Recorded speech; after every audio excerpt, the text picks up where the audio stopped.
I was foolish to spend time with him. I was one of many people who regret ever knowing him. You know, every minute I spent with him, I regret, and I, apologize that I did that. I also met Jeffrey Epstein exactly one time. I regretted it from the second I stepped in the door. I had nightmares about it afterwards. So you're sitting down there having cocktails while Bill Clinton's getting a massage from some girl who's rubbing her tits against the back of his head, whether knowingly or unknowingly having sex with underage girls. Everybody wants to be. Maybe some guys, that was their thing. Sure. Does it seem like with Epstein, that was his thing? Yeah. Joe Rogan recently shocked listeners by openly admitting that some of his close friends were named in the Epstein files. This came after the U.S. Department of Justice released a massive new batch of records linked to Jeffrey Epstein. These files have started exposing connections between Epstein and some of the most powerful people on the planet. Today, we're breaking down who appears in these documents and why it matters. It's so tangled.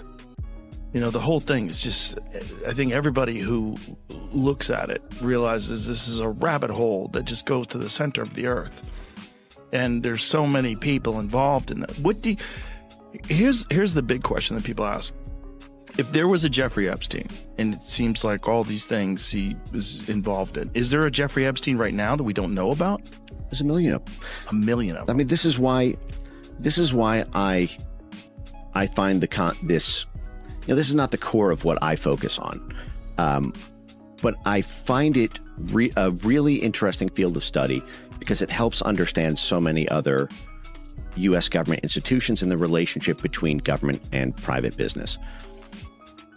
Jeffrey Epstein is part of a class of what are effectively professional fixers, and this is a kind of class of professional who sits not really within a particular government or private sector institution, but in the kind of sticky layer between them that connects them all. Just days ago, the Department of Justice made public more than 3 million pages of records, along with roughly 2,000 videos and nearly 180,000 images tied to Epstein-related investigations. Many of these materials were heavily censored. Still, even with names blocked out and faces blurred, a clear pattern emerges. Political leaders, billionaires, corporate executives, and even members of the British royal family appear repeatedly connected to Epstein, including after his arrest. These weren't casual run-ins. The evidence includes flight records, internal emails, contact lists, sworn statements, and video footage showing the same influential figures appearing around Epstein year after year. You're telling me there's a place where they bring elites to compromise them with underage girls and they film them? Really? Like, what? Get the f*** out of here. Yeah. Like, no, President Clinton's been there. Everyone's been there. Like, what? It sounds like nonsense. And not only is it true, but people keep getting for it. Did you see that latest Clinton advisor that got murdered? Yep. Yeah. Yep. Hung with an extension cord, himself in the chest, 30 miles from his house, and they're calling it a... And now even Elon Musk is asking, where's the clientele list? Yeah. We should probably see who's been to that island. Yeah, we should probably see who's been to that island. Even more unsettling is that Joe Rogan says he heard warnings about Epstein's island long before the public ever did. According to Rogan, Alex Jones had been warning him decades ago that something disturbing was happening there. Jones claimed the island wasn't just a luxury getaway for the rich, but a place where powerful people were being trapped through compromising situations. At the time, Joe dismissed it as over-the-top and unbelievable. Looking back now, he says that reaction is what makes the situation so disturbing today. He was the guy who told me about Epstein's Island more than a decade ago, and I thought it was the craziest thing I'd ever heard. I was like, what are you saying? There's an island, like it sounds like a plot in a movie. There's an island where they fly famous rich scientists and politicians, and they compromise them with underage girls and get it on film so they could use it against them. I'm like, what? That sounds like lizard people. It sounds like, 5G creates COVID. Same thing. Yeah. But turns out it was true. And it's one of many things. He was the first one to warn me about a social credit score system. He's like, they're going to try to implement a social credit score system, and your money is going to be tied. They'll have centralized digital currency, and your money will be tied to your social credit score system, and you step out of line, you won't be able to buy things. You won't be able to travel. You won't be able to do anything. They're going to try to keep you within a 15-minute radius of your home, and they're starting to do that in places. With the newest document release, pieces that once seemed disconnected are starting to line up. What's especially shocking is how many of these names had already surfaced years ago, only to be quickly brushed aside. The media often labeled them as coincidences or rumors. Now those same names are showing up again, backed by timelines, repeated communication, and direct involvement with Epstein's network. Chairman of a prominent law firm is stepping down over his association with Jeffrey Epstein. Paul Weiss law chair Brad Karp says in a statement, quote, "Recent reporting has created a distraction and has placed a focus on me that's not in the best interest of the firm." The firm says Karp will remain with the firm, just in a different role. Senior Washington reporter Will Staken is here for more. Hi, Will. So what's the latest on this growing list of prominent people facing scrutiny over the Epstein files? Yeah, Diane, well I think, Mr. Karp right here is kind of the latest fallout from these Epstein files. Like you said, the really powerful law firm Paul Weiss announced that Mr. Karp would be stepping down after his name appeared in these files. Now, the law firm did not give a reason why Mr. Karp is stepping down, and previously the law firm denied Mr. Karp had any wrongdoing, but with this release of these files, his name appears in the files, mostly with his assistant trying to schedule meetings with Mr. Epstein. But there's an email between Mr. Karp and Epstein where he's asking about if he could help, get his son some kind of job in an upcoming Woody Allen film. So I think these emails, obviously are continuing to have fallout across, widespread industries. It's kind of the latest fallout here. We saw recently that popular wellness influencer Peta Attia also stepped down from his role at the protein company David. The most controversial names in the files is Bill Gates. The documents include a photo of Gates with a woman whose face has been blurred out. There are also emails between Gates and Epstein that allegedly discuss Gates attempting to conceal a sexually transmitted infection from his wife after encounters involving young Russian women. Once these emails became public, Gates quickly denied the claims, calling them ridiculous and false. He suggested Epstein was trying to damage his reputation and even pointed to a 2013 email that claimed Epstein falsely accused him of trying to give antibiotics to Melinda Gates. Listen to Melinda Gates, the former wife of Bill Gates, talking about all of this.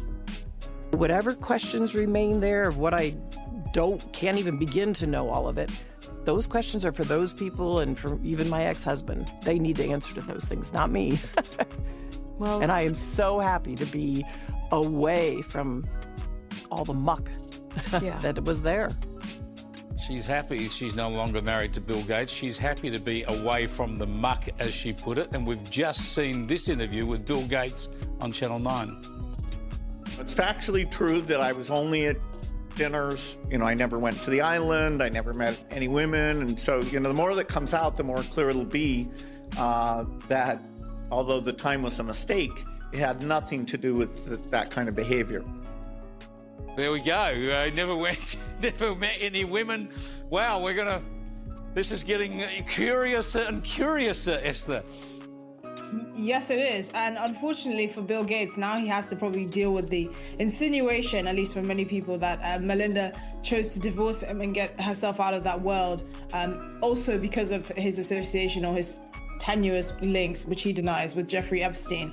The allegation that he presumably got an STD from a Russian prostitute that was associated with Jeffrey Epstein was actually written in a note by Jeffrey Epstein to himself. The situation also had a deeply personal impact on Gates' marriage. Melinda Gates has openly said that Epstein played a role in her decision to leave.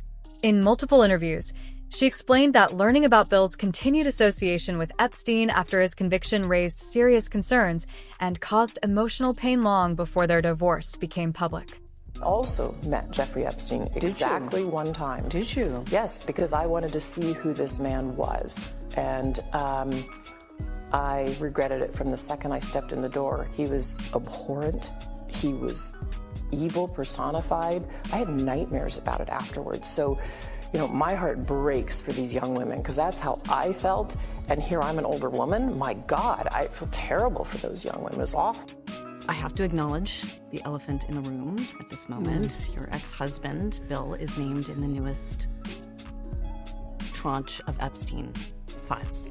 And there are new alleged details about his past behavior. And I want to give you the opportunity to respond in whatever way you want to. Well, let me say this. I think we're having a reckoning as a society, right? No girl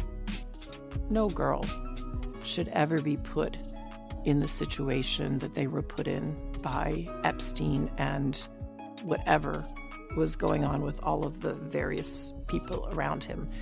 No girl. I mean, it's beyond heartbreaking, right? I remember being those ages those girls were. I remember my daughters being those ages, right? So for me, it's personally hard whenever those details come up, right? Because brings back memories of some very, very painful times in my marriage, but I have moved on from that. I purposely pushed it away and I moved on. I'm in a really unexpected, beautiful place in my life. So whatever questions remain there of what I can't even begin to know all of it, those questions are for those people and for even my ex-husband. They need to answer to those things, not me. Gates isn't alone in claiming Epstein tried to blackmail him. Many others named in the files have made the same argument. They say Epstein gathered emails, private messages, and compromising material to use as leverage. At first glance, that explanation seems believable.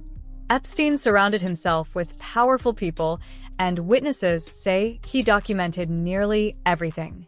But this is where Joe Rogan says the story doesn't add up. If Epstein was blackmailing these individuals, why did they keep meeting him over and over? And how did he maintain such easy access? Joe believes there's a bigger explanation behind it. Just get real and say, if I gun to your head, what do you think your best assessment of what Epstein, who was Epstein, who was he working for? Well, I don't know, right? So I'm just guessing.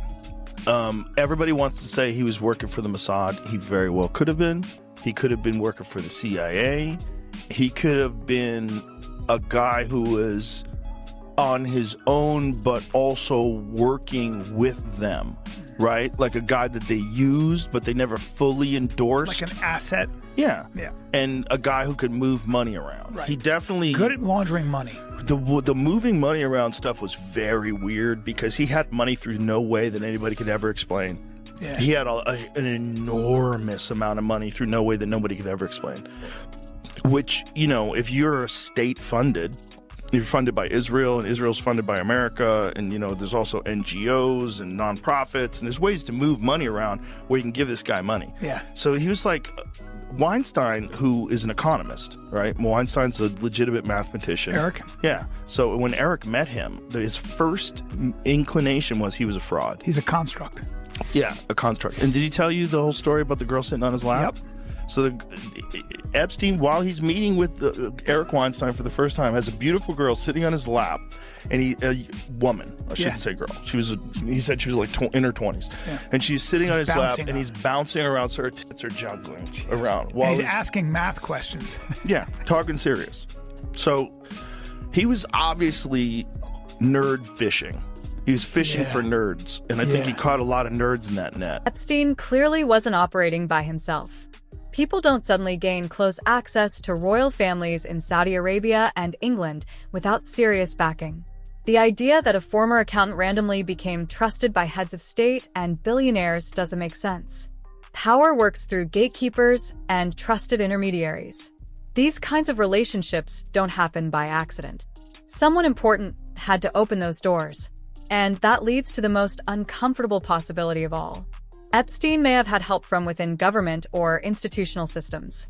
There's a lot of those guys 100%. that wound up going to that island. They probably thought, this is great. We get to party. Nothing's free. And they probably felt like they were rock stars because they get to hang out with the intellectual elite on an island with a guy who's just a billionaire philanthropist who's eccentric, who just loves women. He's a professed bachelor, and it all seemed too good to be true. It's so true. Because it was. Yeah. So I think he was an asset, whether or not it was for the Mossad strictly or Israel strictly or the United States strictly, whether it was a CIA thing, whatever, I don't know.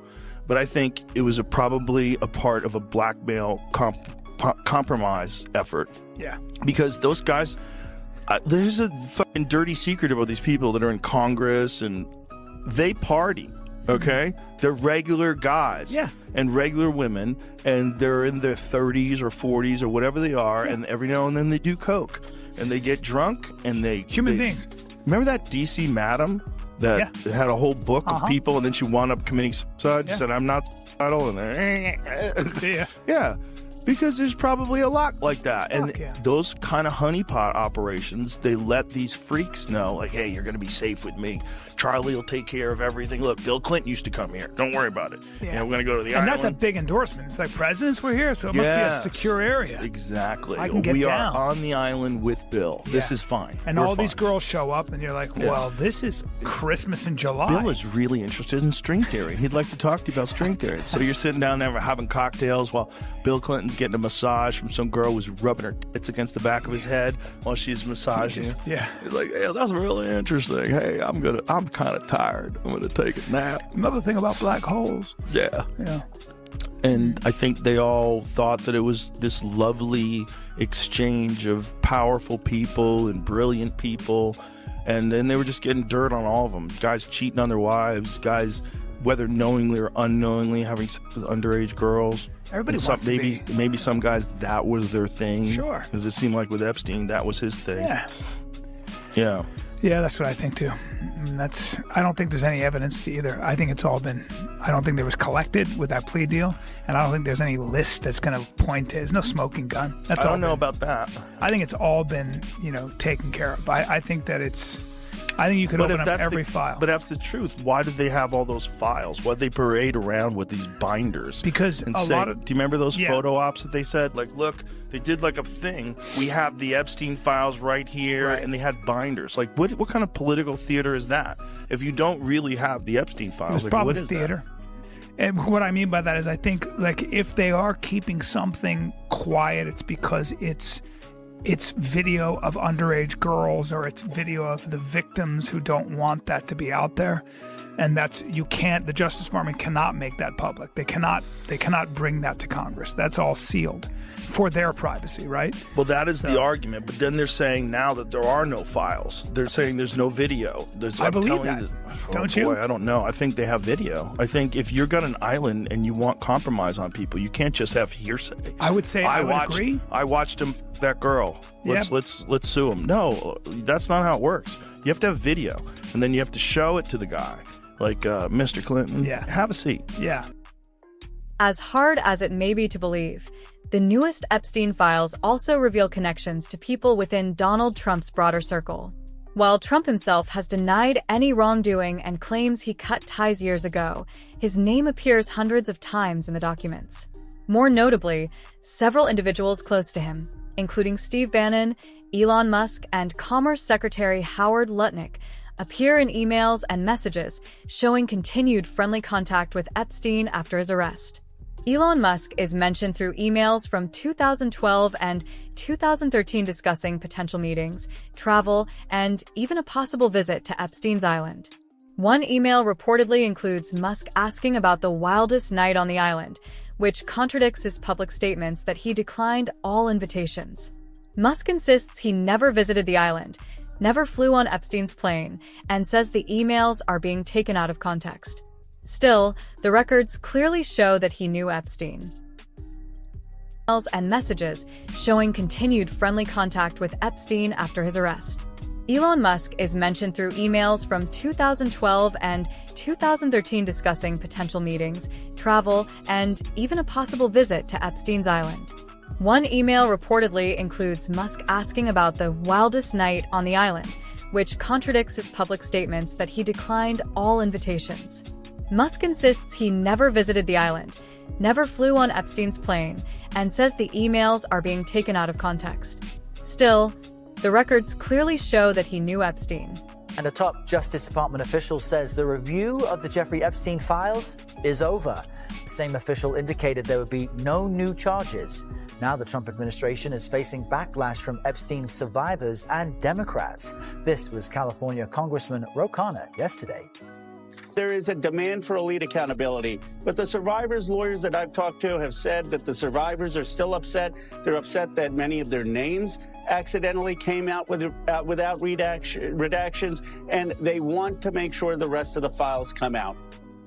CBS News Justice correspondent Scott MacFarlane joins us from our Washington bureau with more on this. Scott, you've been sifting through as much of this as you can. What's in this so-called final batch? It's a process. We're still working through millions of pages here, Errol.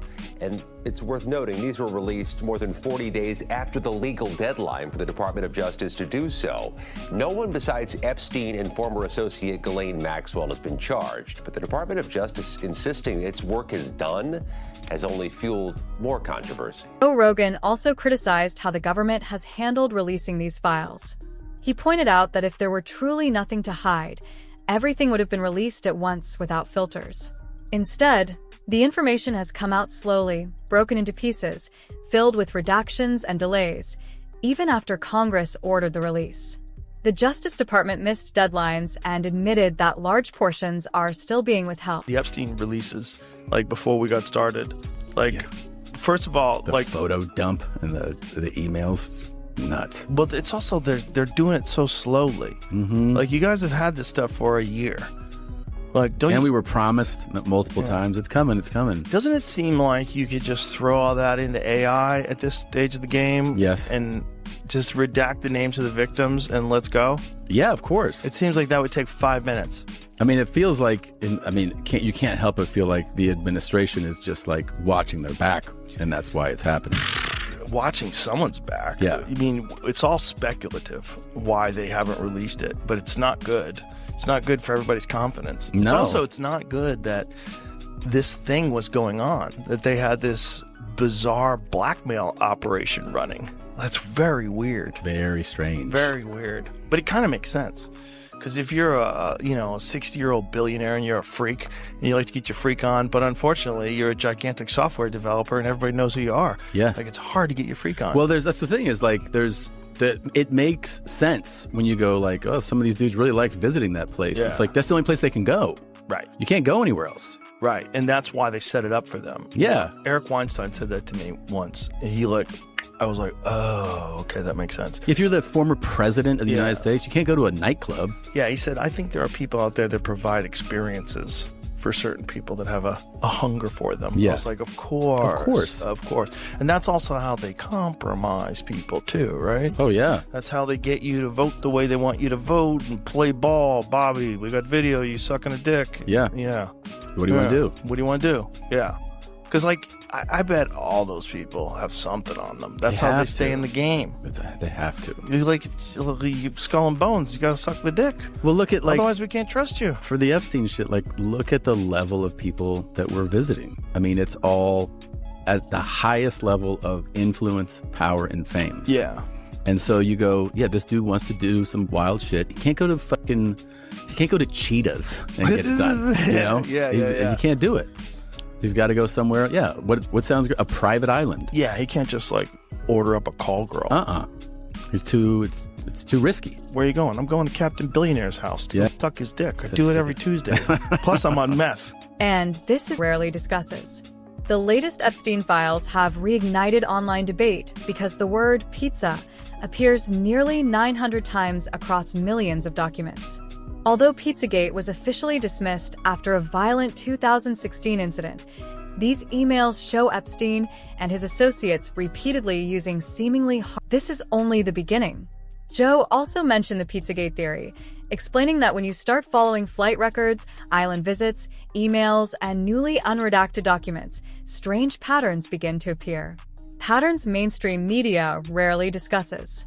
The latest Epstein files have reignited online debate because the word pizza appears nearly 900 times across millions of documents. Although Pizzagate was officially dismissed after a violent 2016 incident, these emails show Epstein and his associates repeatedly using seemingly harmless terms over many years. Some online communities believe this language may have been coded, tying Epstein's confirmed crimes to something even larger. What part of these revelations surprised you the most? Share your thoughts, and don't forget to like the video if you want us to keep breaking down every new detail as it comes out.